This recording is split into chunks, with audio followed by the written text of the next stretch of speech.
Okay, exam three review. Ensure that you download your exam prior to coming to the exam. The exams are usually available 1 hour prior to class time.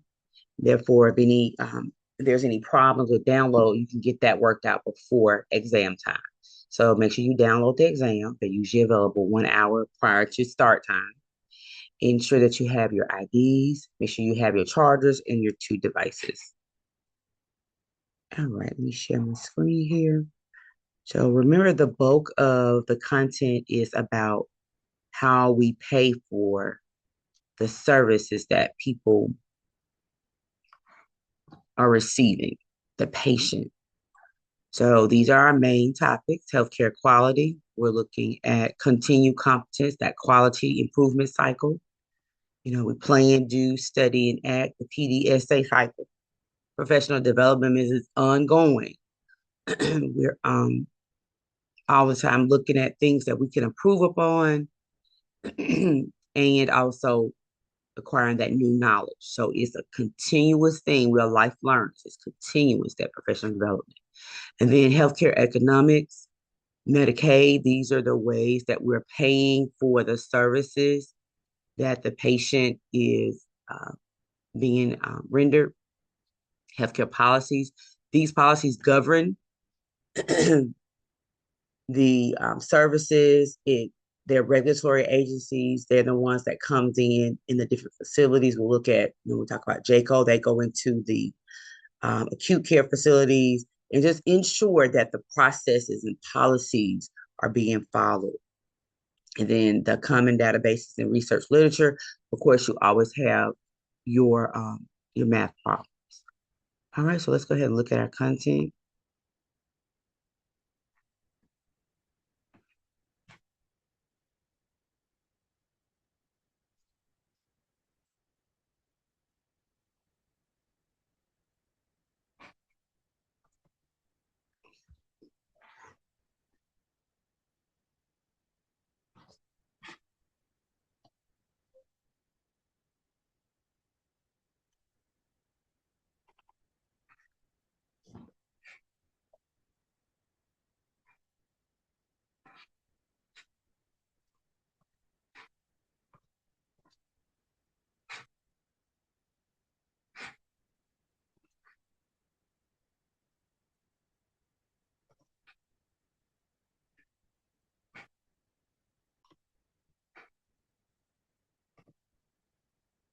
Okay, so just remember that most of our focus is on how are these services paid for, that we as people that are living in states, community members, patients, no matter if it's a person that's at assisted living, if you go to the urgent care, um, we're just talking about how are healthcare services paid for, surgeries, well visits, and preventative services. Okay, so we have, they're supported by tax money. So the federal government assists with some, and then the states also assist with providing these services. Some services are fully paid for, and some are paid for by the federal and the state government. Medicaid is supported by the state and federal government. Now, Medicaid, if the state did not accept the funds from the federal government, then some states will have some services offered and you'll travel across state lines and then they'll have different services that are available for the people that live in those communities. But it's because, the states more than likely couldn't afford the services themselves. And also they did not accept the money from the federal government to provide those services in their states. But so we have, they're supported by tax money, primary services, disease prevention, and health promotion. So if we can prevent a disease process, then that's what we want to do. Services accountable to taxpayers and government. They're mandated, they're also non-mandated programs. Okay, so the local health departments, they're funded by local tax money. They can be subsidized from state and federal governments. And this is what I mean. If the state did accept the Medicaid money to expand and offer their services to their community people, then they do offer it. But otherwise, if the state does not have the money there in their budget, then that service is not provided. Okay. So the state funded by state money, state may receive money from the federal government. They may receive if they want to or not. It's up to the governors usually to accept or refuse that money. Federal United States Department of Health and Human Services, federally funded by federal taxes. President appoints the head of this agency. Okay, so we have Medicare and Medicaid. We do have this value-based purchasing system. They've come up with all these different systems in hopes of creating a perfect system so that no one is denied a service, so that people can get whatever services that they need so they can take care of themselves and manage their health. So this value-based purchasing system, which is linked to an incentive for the hospital's quality. So think about that value-based equality.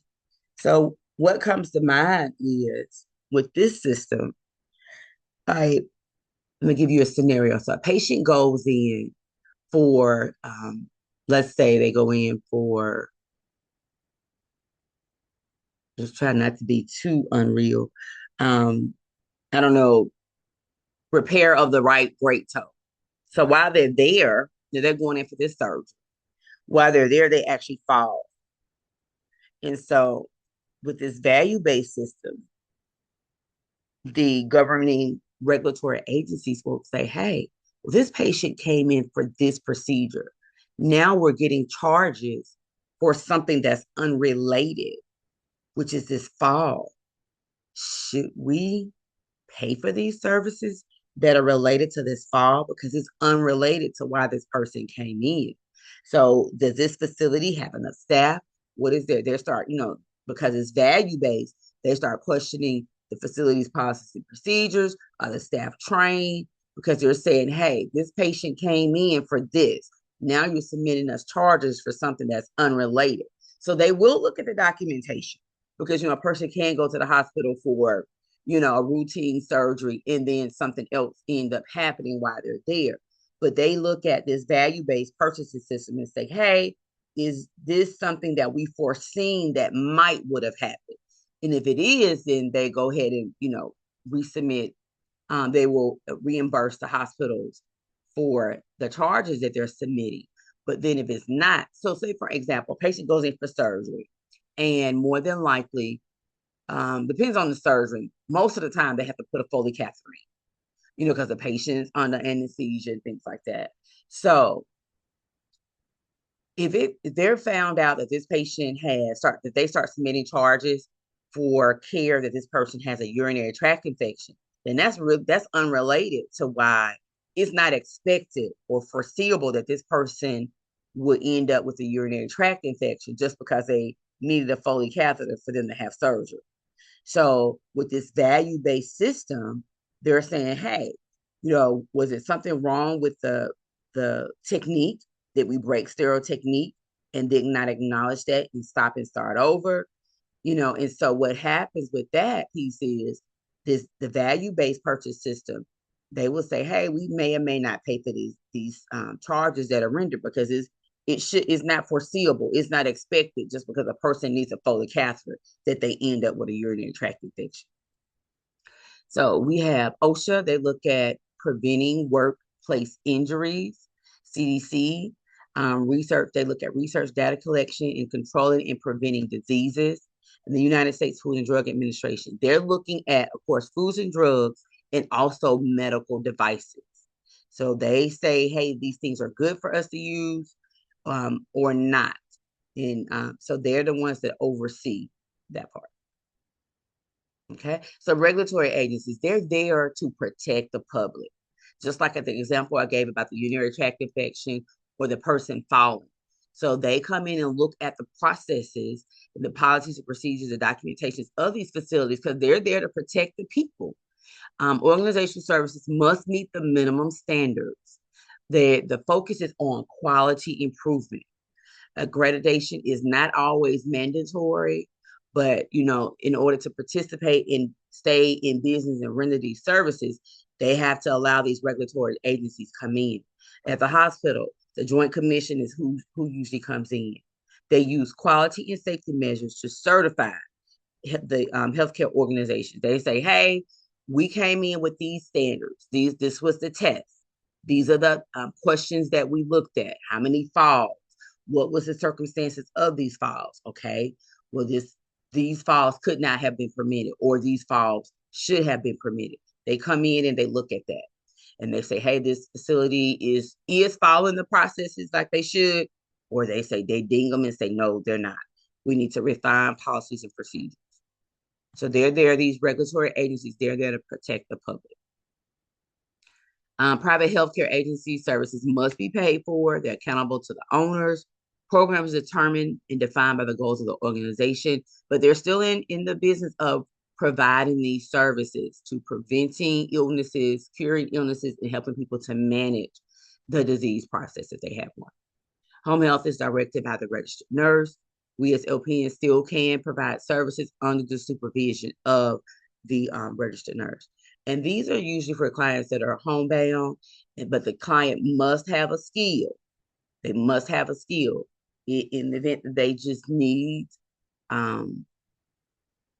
like ADLs, like baths and things like that. That's not a skill. They must have a skill.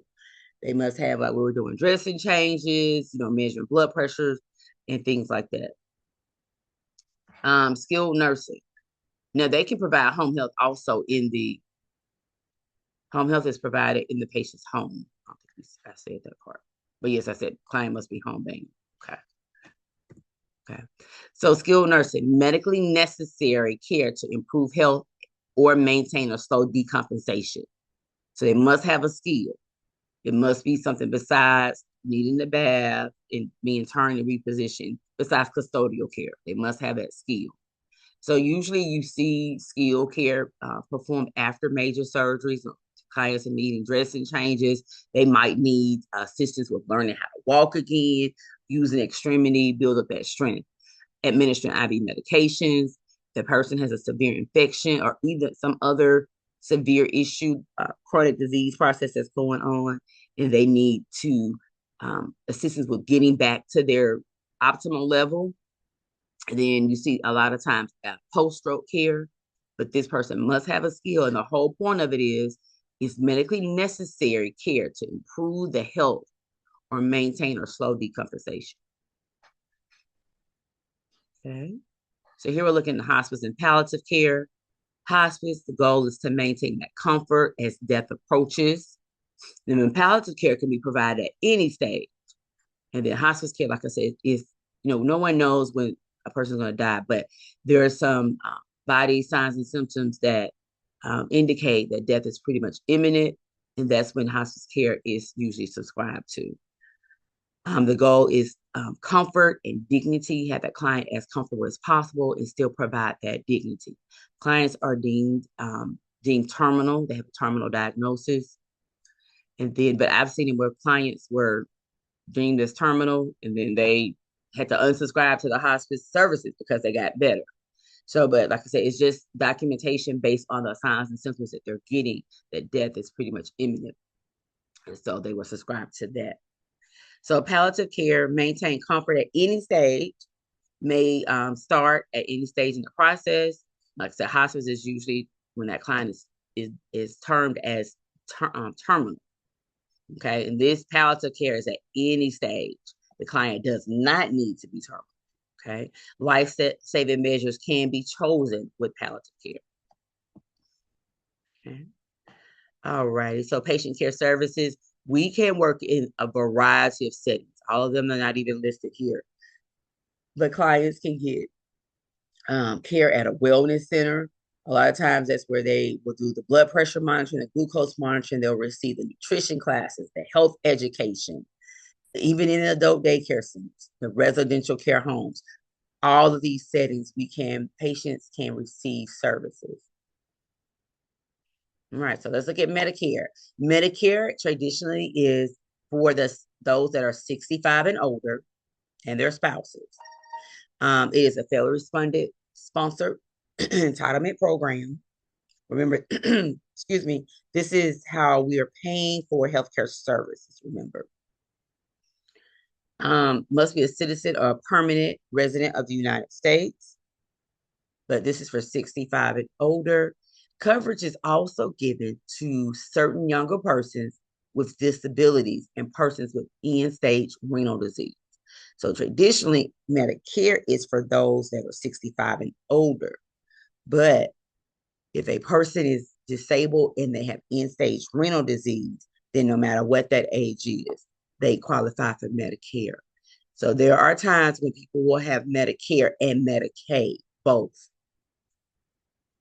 Okay. So Medicare, we do have primarily for those that are over 65 with that 10-year contribution from the paycheck. So we have four parts, A and B. A is inpatient, B is outpatient services. And then D is for prescription drug coverage. It's offered by the insurance companies and other private companies, all approved by Medicare. So people automatically have people that subscribe to Medicare. Traditionally, they're 65 and older. Medicare A is inpatient. So think about the hospital. B is outpatient. That's the doctor's offices. D is prescription drug medications. So let's look at C. C is offered by a private company that contracts with Medicare. Now, this is an addition. This is optional. This is something additional that the people can subscribe to as well. It can include HMOs, PPOs, fee-for-service plans, special needs plans. It's just it's an extra layer of coverage is what C is. Okay. Medigap, it is what it says. It stands in the gap. It assists with covering for all of these co-payments, deductibles, co-insurance in the event that Medicare does not pay for something. So Medigap, but it's an additional insurance that a person can subscribe to. But it stands in the gap and assists with those costs, those fees. Okay, now let's look at Medicaid. Medicaid traditionally is for those that are under 65, but income is income based. Low income, limited income, it is income based. It is joint funded from the federal and state government. Okay. CHIP. So Children's Health Insurance Program is for children up to the age of 19. It covers preventative care and regular checkups. The children still gets the same preventative care and regular well child checks as though they would with the other insurances. So this falls under Medicaid. Now, why would a child need CHIP? Remember we just said Medicaid was based on income. It's low income or limited income. If a person makes 50 cents more, $1 more, $200 more than is allowed to qualify for Medicaid, then they can't qualify for Medicaid because it's income based. You must meet those requirements. So in the event that the parent does not meet the income requirement, but then the funds that they have are not enough to purchase this private insurance, CHIP stands in the gap. It takes care of the children up to age 19. And yes, the child still gets their same services that they would. We want them. It's pretty much mandatory for them to get these preventative care and regular checkups. We want them to still get the same care. CHIP is just how we pay for it because they've set these guidelines up for Medicaid that say a family of 4 must only have this amount of income, then they would not qualify for Medicaid. But still, CHIP is for the children up to age 19. You still get the same services. You must get those preventative and regular checkups.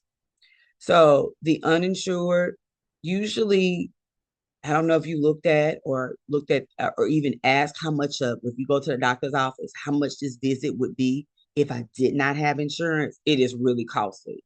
So someone that has low insurance, no insurance, or either underinsured, going to the doctor's office to get those preventative exams are very expensive. So more than likely people choose not to go. So they usually seek treatment later on in the disease process. And usually they go to the hospitals because the hospitals do not turn them away. So the Affordable Care Act, It is what it meant. The intent was so that we could afford our health insurance. It was so that people could afford to have insurance so that they're not turned away or penalized for having pre-existing conditions. So before the Affordable Care Act, for example, if you had hypertension before you subscribe to this insurance, anything once you subscribe to that insurance, anything that the doctor did pertaining to hypertension was not paid for because it was deemed as a pre-existing condition, meaning it was not covered. So, but the Affordable Care Act, it allowed for a person not to be penalized for having pre-existing conditions. It even took away the lifetime coverage limits. So before the Affordable Care Act, if you there were limits. For example, we just go stay with the hypertension. The law allowed for example, for hypertension care, we'll just say $500. Once your care exceeded that $500, the the cost fell back on the patient because there was a lifetime coverage limit that was met. The insurance companies had paid their part up to $500. The person's still living, they still need those services. Who pays for it? It goes back to the patient. But the Affordable Care Act eliminated that part. Okay. It eliminated that part. Okay, so we have managed care organizations. Again, we're trying to still pay for services that people are getting in reference to healthcare. So I came up with this managed care organization. So patients pay a monthly premium and they're able to choose from whether or not they want a PPO or HMO. Okay. Patients receive health care from a list of providers who participate, in either one of them, in the PPOs or the HMOs. PPOs may allow patients to choose providers out of the network, while the HMOs, those are in the network. Okay. So now we have ACOs, accountable care organizations. These are organizations of healthcare providers that are accountable for the quality, cost, and overall care of Medicare patients. They must have defined processes for promoting evidence-based medicine and reporting that data to evaluate the quality, cost, and coordination of care. So ACOs say, hey, we know the whole point is we want everybody to get the services they need. We want the services to be the best. But we want to see that your processes include the latest evidence, which is like within the last 5 years. Then we want you to report on that data. So we want you to turn in everything. How many falls you have, how many readmissions to the hospital have you had. So that's what the ACO, that's how they look at and govern payment and reimbursement for the facilities. Okay. QSIN, the overall goal is to prepare nursing students with the knowledge and skills and attitudes necessary to continuously improve the quality and safety of healthcare systems. Okay, need to know QSIN, look at the word quality and safety. Is to prepare us as students what we need in order to provide that best safe care. Okay. Shared governance is that shared decision making. Look at the word shared governance. We're sharing that decision making based on principles of partnership, equity, accountability, and ownership at the point of service. Okay. The power to make practice decisions characterizes the autonomy of the nurses to control nursing practices at that point of service. So this slide is just letting us think about, in the future. We're already at 20, past 2020, but these are some future things that they had in mind. Remove the scope of practice barriers. Expand opportunities for nurses to lead and diffuse collaborative improvement efforts. Implement nurse residency programs. And we are seeing those around the country, just like the doctor residents are like working in the hospitals. You'll see them working in the hospitals. They're doing that same program. This is besides clinicals and besides the preceptor. This is a residency program. So like I said, we are seeing those. Increasing the number of nurses with bachelor's degrees by 80%.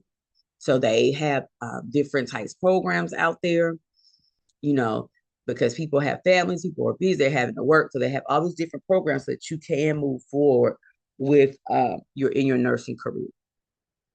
Quality is the degree to which health services for individuals and populations increase the likelihood of desired health outcomes and are consistent with current professional knowledge. So we want patients to receive the best care they can. We want them to get back to their optimal level. You know, if they were walking and taking care of themselves prior to, we want them back to that optimal level if possible. Okay, let's look at Steve. Okay, we need to know. So S is for safe, timely. Just think about what the words mean: effective, being efficient. We're not wasting anything. Equitable. We providing care. You know, it doesn't matter who comes in, what their pay status is, underinsured, insured, Medicaid, Medicare, doesn't matter. We're still providing that best care for every patient. And then patient center, we're considering what their preferences and needs are. So let's go back through these again. So that S is for safe. Avoid injuries to the clients from the care that is intended to help them. Like the example that I gave about the value-based system, where the client came in for some type of surgery and the client needed a Foley catheter because they were going to be under anesthesia. No, we want to keep that client safe. If we break sterility, we want to stop. We want to acknowledge that, and then we want to start over with that procedure. We don't want to just move on and that client ends up with a urinary tract infection. That is not keeping them safe. You know, the client is at risk for falls. We need to ensure that we have our fall interventions in place. You know, making sure beds are in the lowest position, call lights are in reach, providing that reality reorientation, all of those things. The whole point of that is to keep the client safe, avoiding injuries, timely. You know, we want to reduce the wait times. People coming in with chest pain, new onset, and we're having them to sit in the waiting area for an hour. You know, a person has fallen and clearly they're in pain, the leg, arm, whatever, the extremity might be broken, and we're having them sitting waiting. So we want to make sure that we are providing care in a timely manner, that the delays do not harm the patient. Effective. Provide services based on scientific knowledge, the latest evidence. Efficient. Avoid being wasteful of equipment and supplies. Equitable, like I just explained, just providing the same best care to everyone. And patient centered, thinking about and including while we're doing that head to assessment as we're checking in on our clients, find out what their preferences are. What do they need? What do they value? Okay, these are our 6 guiding aims. And the acronym is just STEEP. How best evidence for practice guidelines are determined. There's usually a question.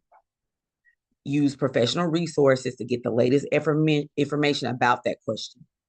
An expert or panel of experts, they conduct that systemic review. Then guidelines are determined. Then using their critical thinking skills, the gathered evidence is combined with the clinical experience and the client's preferences and values for use in that specific clinical situation. So you come up with this question, you gather the evidence, you determine what the guidelines are going to be, and then you implement it, and then you gather the data based on it. So this is how the best evidence for practice guidelines are determined. Okay. Best research evidence, that means the latest, the last 5 years, the nurse's clinical expertise, because you'll develop that expertise over time. It depends on what setting you work in. Because remember, we're your life learners, we're going to continually get those continuing education. So we're always refining what we know. And as a result of that, the processes and policies and procedures are refined and revised. And we develop that expertise. And then we always want to include the client preferences. This is just looking at different evidence that can be used. You know, you may get that evidence from case reports, case series. There are a number, but once you do that literature search within the last 5 years, you'll have data from all different types of evidence from all different types of ways that they've gathered it.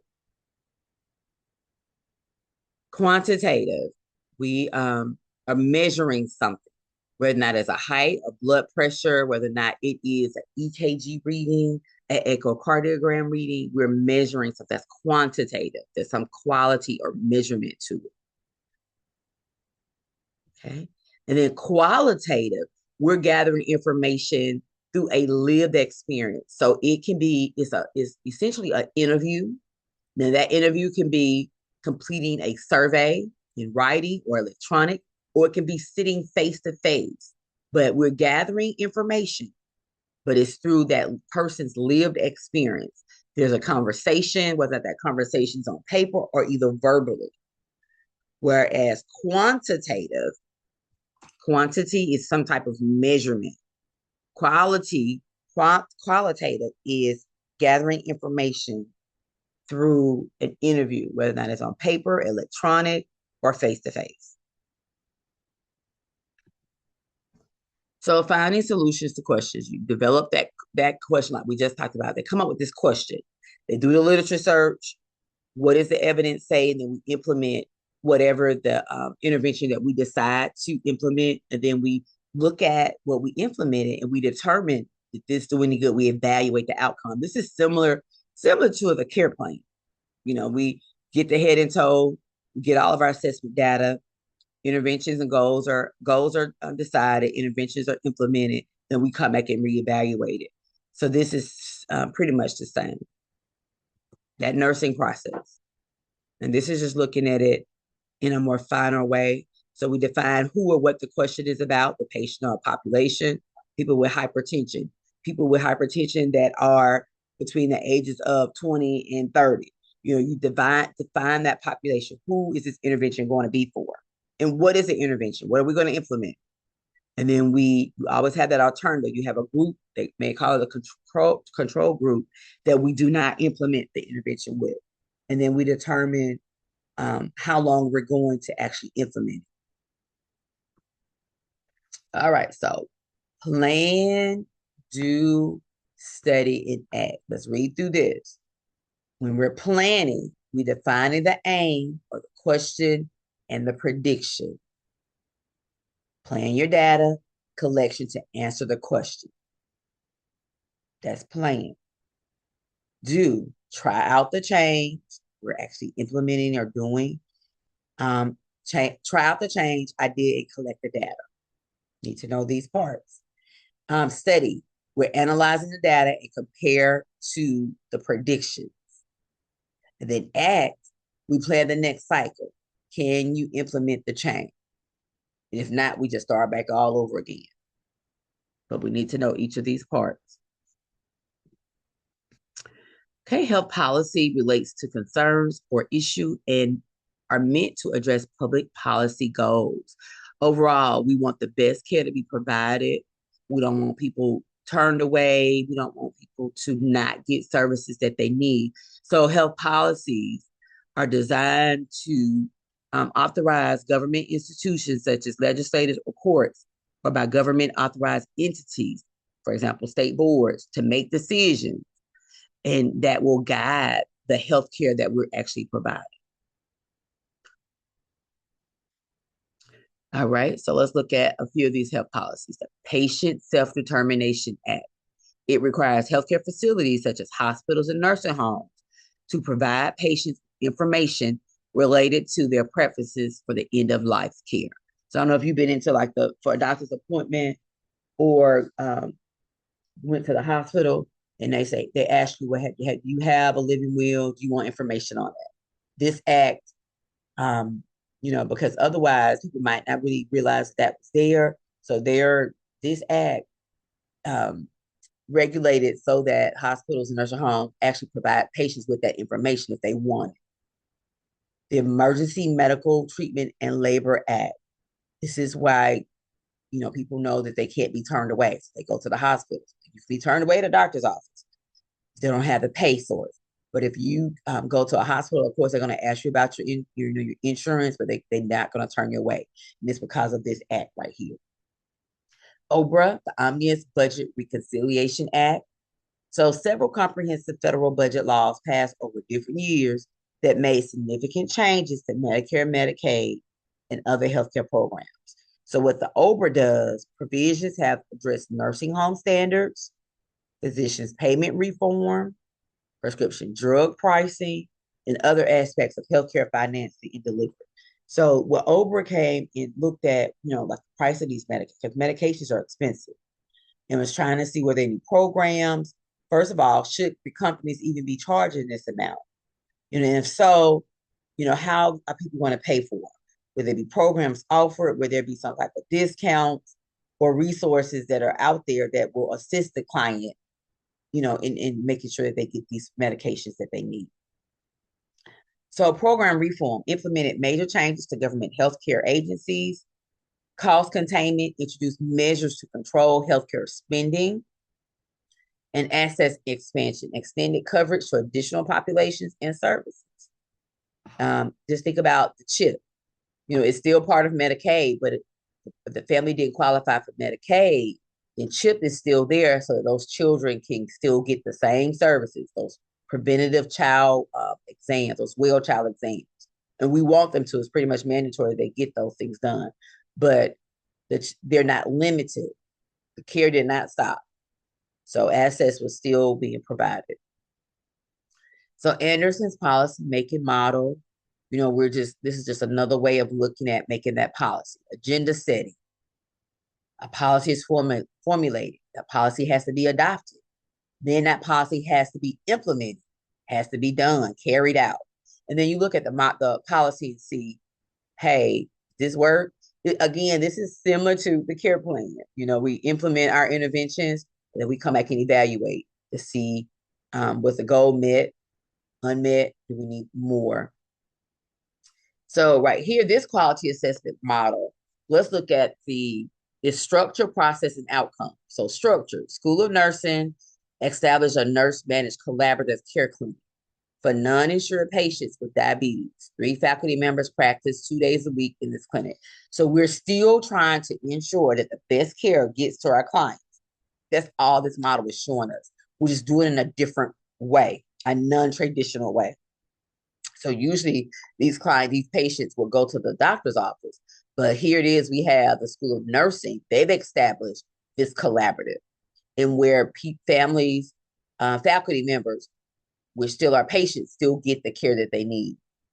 So here for the process, RN case manager assists patients to find free and low medications to manage their diabetes, finding, identifying resources. We're not, the medicines are expensive. So even though a person may have insurance, the medication still might be expensive. So identifying these other resources, it's allowing this patient to still be able to manage their health care. So then the outcome example, practice manager monitors the following patient's metrics. For the example, we have A1Cs, they're less than 9. And also, so the guiding tool or the measurement is, do these patients have any hospitalizations? So if they don't, it means that they're managing their diabetes. Just another way of just trying to provide that best care for your patients. Okay, so National Quality Forum is a not-for-profit membership-based organization focused on meaningful quality measurements, instrumental in advancing efforts to improve quality through performance measurement and public reporting. Okay, there's a central repository for healthcare measures that are considered scientifically sound, like this is the standard. And they want facilities to submit data based on the standard. So an example of this would be falls. I think everybody looks at, all these regulatory agencies looks at falls. So within that nursing home, within that hospital, they want them to submit their data, and it's an honor system. You turn in the number of falls that you had every month, and then the circumstances around that fall. And they're looking at to ensure that that quality of care is being rendered. Can quality of care be improved? Okay. Professional development is continuous, is lifelong. It's a continual review and adjustment. The nurse, the healthcare provider looks at their own self and decide on, they create this plan for themselves. You do a self-assessment. Well, if you're working in this setting, do I need more information and more knowledge? Is this new knowledge that I need? And you decide upon that, but it's continual. It's continual, this professional development. Okay, continued competence, maintain currency within your practice. It is mandatory to keep your job, but an asset to patient safety and outcomes. You have to have meet these continual competencies. Read widely and critically. Professionally accountable nurses keep abreast of their practices by reading journals related to their practice. Join professional organizations, participate in evidence-based projects, participate in nursing research. Allows always assume that it can be done better. So we're always trying to provide that best care. So we're trying to fine tune our knowledge, strengthen our knowledge base, add to what we know, and we want to be making sure that we're doing whatever the latest evidence shows. Okay. All right. Are there any questions about any one concept?